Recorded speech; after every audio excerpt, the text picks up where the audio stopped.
ہمارے یہاں تو کیا کہیے، نہ کوئی شارٹ ٹرم پلان ہے، نہ کوئی مڈ ٹرم ہے، نہ لانگ ٹرم کا تو ظاہر سوال ہی نہیں پیدا ہوتا.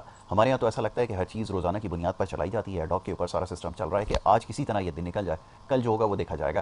یہ جب ہماری اپروچ ہوگی، اچھا بڑی عجیب بات ہے کہ کتنی حکومتیں آئیں اور گئیں، ابھی تک کسی کے پاس کوئی ایسا کانکریٹ پلان نہیں ہے کہ جس سے پتہ یہ چلے کہ 2050 میں کیا صورتحال ہوگی، موسمیاتی تبدیلیوں کی وجہ سے دنیا میں کیا کچھ ہو چکا ہوگا. کیا اس کے اوپر کوئی بات اب تک ہوئی ہے، کوئی مکالمہ ہوا ہے، یا آپ کے علم میں ہو تو مجھے ضرور بتائیے اگر اس کے اوپر کوئی ڈائلاگ ہو رہا ہے یا اس کے بارے میں کوئی سوچ رہا ہے، فرمائیے گا. دیکھیے، باتیں تو بہت ہوئی، پلانس بھی بہت سارے آئے.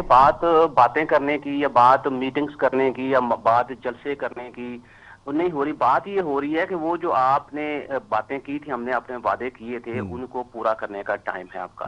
اور وہ پورا تبھی ہوگا جب آپ جو پالیسیز آپ کے پاس ہیں ان کو امپلیمنٹ کریں. ہمارے ہاں جو پرابلم ہو رہا ہے وہ پالیسیز کی امپلیمنٹیشن کا ہو رہا ہے. رائٹ. ایسا نہیں ہے کہ ہمارے پاس پالیسیز نہیں ہے، ایسا نہیں کہ ہم پلانز نہیں بنا سکتے، ایسا نہیں ہے کہ ہم سوچ نہیں سکتے، سارا کچھ ہم کر سکتے ہیں. لیکن مسئلہ یہ ہے کہ جب یہ لوگ ترقی کر جائیں گے، جب یہ لوگ جو ہیں ان کی پر کیپٹا انکم میں اضافہ ہوگا، جب ان کی معاشی صورت پہلے سے بہتر ہوگی، تو پھر یہ کوشچنز بھی کریں گے، پھر یہ پوچھیں گے آپ سے. کیونکہ مسئلے کا جب تک کوئی مسئلہ ہے اس کا سلوشن آپ اس کو پلاننگ کی فارم میں امپلیمنٹ نہیں کرتے، پلان کی فارم میں، تو اس سے پھر نئے پرابلم جو ہیں وہ جنم کیسے لیں گے. جی. تو ہم نے کیا کیا ہے کہ ہم نے یہ سوچا ہے کہ بجائے کہ لوگ آگے بڑھ کے ہم سے نئے طرح کے سوالات کریں، نئی طرح کی ڈیمانڈز کریں، تو ہم ان کو جو بیسک مسائل ہیں اسی کے اندر الجھا کے رکھتے ہیں.